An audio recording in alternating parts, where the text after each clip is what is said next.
সুনির্দিষ্ট সময়সীমা ঘোষিত না হলেও ত্রয়োদশ সংসদ নির্বাচনের প্রস্তুতিতে পুরোদমে এগোচ্ছে নির্বাচন কমিশন। নির্বাচন কমিশন সচিব জানিয়েছেন, সীমানা পুনর্নির্ধারণ এবং পর্যবেক্ষক ও সাংবাদিক নীতিমালা সংশোধনে কাজ চূড়ান্ত পর্যায়ে।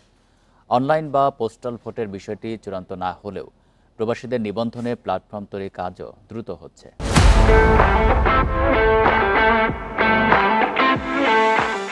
2026 সালের এপ্রিলের প্রথমার্ধের যে কোনো একটি দিনে অনুষ্ঠিত হবে।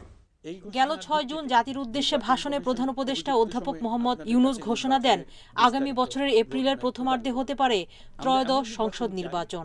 তবে 13 জুন লন্ডনে বিএনপির ভারপ্রাপ্ত চেয়ারম্যান তারেক রহমানের সঙ্গে বৈঠকে সংস্কার ও বিচারের অগ্রগতি সাপেক্ষে ফেব্রুয়ারিতে নির্বাচনের সম্ভাবনার কথাও বলেন প্রধান উপদেষ্টা।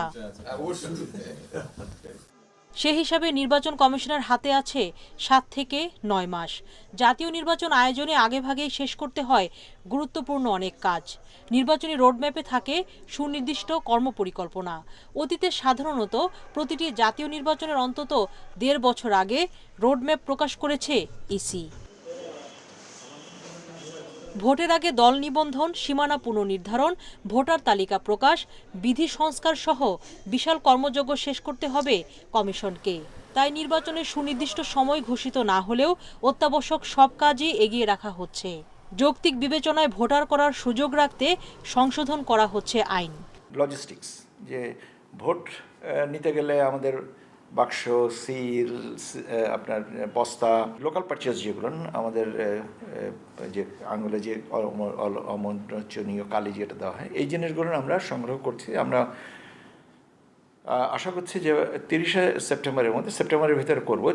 তবে আচরণবিধির খসড়া চূড়ান্ত হলেও ধীরে এগোচ্ছে আরপিও সংশোধনের কাজ। নির্বাচন কমিশনের প্রস্তুতির অভাবে আটকে গেছে বা গতি পাচ্ছে না। আমরা ওই জায়গাটাতে যেতে চাই না। রাজনৈতিক ঐক্যমত্য হওয়ার পরে সেটা অনুযায়ী আমাদেরকে গুছিয়ে সংশোধনী প্রস্তাবগুলো পাঠাতে হবে।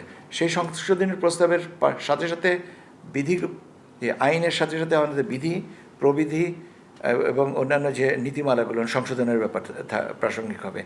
ইসি সচিব আরও জানান, দল নিবন্ধনের বিষয়টি সময় সাপেক্ষ, কারণ এবার 147টি আবেদন জমা পড়েছে, যা প্রত্যাশার চেয়ে অনেক বেশি।